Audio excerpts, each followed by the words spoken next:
And welcome back. This beautiful ring is simply beautiful, but it is no easy task to create something this magnificent. So what's involved in the process? Well, it all starts with the design.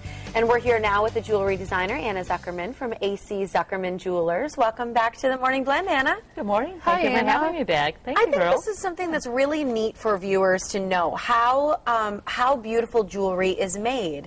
And that's really kind of what you're going to share with us today, right?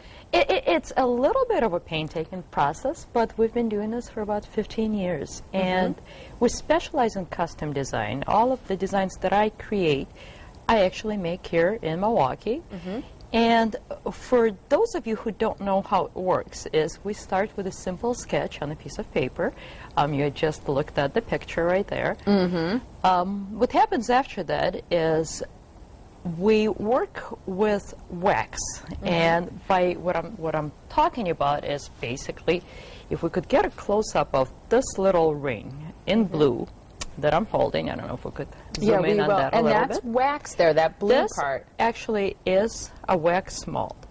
So what we were doing, a client came in, asked us to design this gorgeous ring. We got an idea. We had a sketch made. After the sketch, we created this beautiful ring that would actually look just like this in platinum later. But our client wanted to see what would this ring look like before she could put it on. The reason we will create a mold, show this to the client so she could put it on her finger and say, you know what, I love it. Let's make this a little bit bigger. Let's make this a little bit smaller. Let's add more diamonds.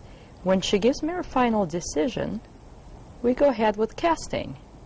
And by casting, what happens is this particular wax mold goes into a kiln, and at 1,250 degrees. That's hot. Yes, that's hot.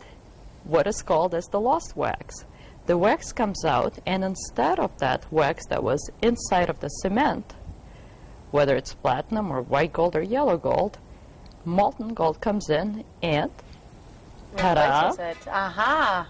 Get a ring like this. Wow. So is that that's the after product of the exact same mold? This is exactly the same ring that we're making and getting a final product. Oh, wow. And then all it needs is that center stone, right? All it needs is the center stone, and then it goes through the polishing, it goes through stone setting, and if you look at it, the thickness and everything is exactly the same as you would be looking in this gorgeous wax mold. That's beautiful. We can go back to some of the pictures that you gave us too to demonstrate that whole process, because like you said, it starts with a sketch, so there's the drawing. Exactly. Then We'll show this to wax client. mold. And we'll show that to client. And then we create it in the metal, in the rough metal, when it comes out, and the client will come in and look at it again. When they approve everything, we go ahead with the final touches with the finishing, and go ahead and finishing this ring. This particular picture shows how my goldsmith is creating a wax mold. Actually, it is really, really difficult to do. And for example, the detailing, you're the right. detail is absolutely amazing. We don't just specialize in making engagement rings and making contemporary rings. Another gentleman came in saying that his grandfather had this absolutely gorgeous Masonic ring, and he brought us this ring. I believe it's a 32nd degree Masonic ring. The ring itself is probably 30, 40 years old. These rings are not made like this anymore, so what do? Looking at this ring, precisely making exactly the same mold in this wax. Wow. So he wanted to make another one? Just like this, just like his grandfather had.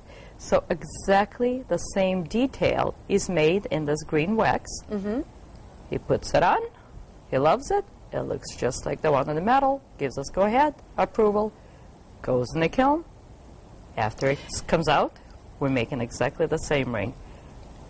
Basically 99 to 99.5% exactly like this one. And I wondered if often when you design a ring, it's because you get input from a client who says, you know, I have something in my head I want to see you create, or it's something like that where they actually want a duplicate or something that they remember or have seen in a magazine or something like that. Is that usually the seed? That's usually how it's done. Of course, a lot of bridal magazines had shown pictures of the rings that we simply don't have, or maybe they're available in Italy or France.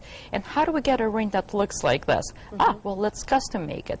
And the common misconception is that you will pay so much more for having the ring design.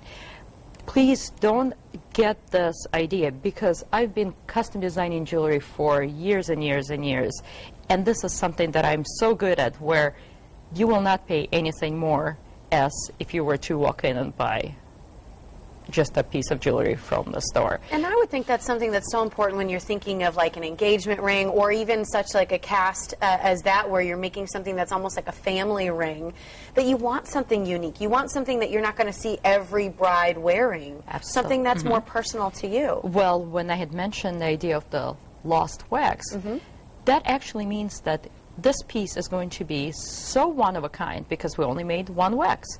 Through the casting, that particular wax gets melted, leaks out, and that's it. We cannot duplicate unless you wanted another one made where we could create a rubber mold, but that would be absolutely one of a kind. And kind of the last step after the metal is in that real intense heat, and then you look at it under a microscope, is kind of adding that finishing touch, which is often a center stone or several stones, right? Right. And it is actually a lot easier to set stones with the ring or earrings that I had created, because I already know what stones are going to be set there. So some people would prefer to order a ring that's half made from a manufacturer. Well, it's a little bit more complicated, because we have these stones, and then we have a ring that came in semi-fabricated, but then we have to adjust the ring so the stones would fit. When I custom make something, we make the little openings for diamonds or gemstones so precise that it's a lot easier to set, and the ring comes out absolutely stunning. Well, we've seen some of your creations, and they're absolutely fabulous. And if you would like a ring custom made or find out more about it, especially if you've got a piece maybe in your family, something you'd like to duplicate, or you've got something in your mind, or you've seen it in a magazine and want Anna to take a look at it and see what she can create for you, you can reach her at AC Zuckerman Jewelers in Mequon. That's on West Mequon Road. The website is aczuckermanjewelers.com. The phone number 262-240-0111. Well, thank you, ladies, so much. And once again, we invite clients, anybody, coming into our store and watch the process. It is quite fascinating. You could see your ring from scratch, from little sketch, turning into a masterpiece. And it is very, very interesting. It's wonderful. Cool. Thanks, Anna. Well, thank you so much, ladies, for having me again. Can't wait for our next segment. Where, half of my staff will be going to Atlanta, and we will be bringing you pictures from that jewelry show. Great. Very cool. Good stuff. Thanks so much.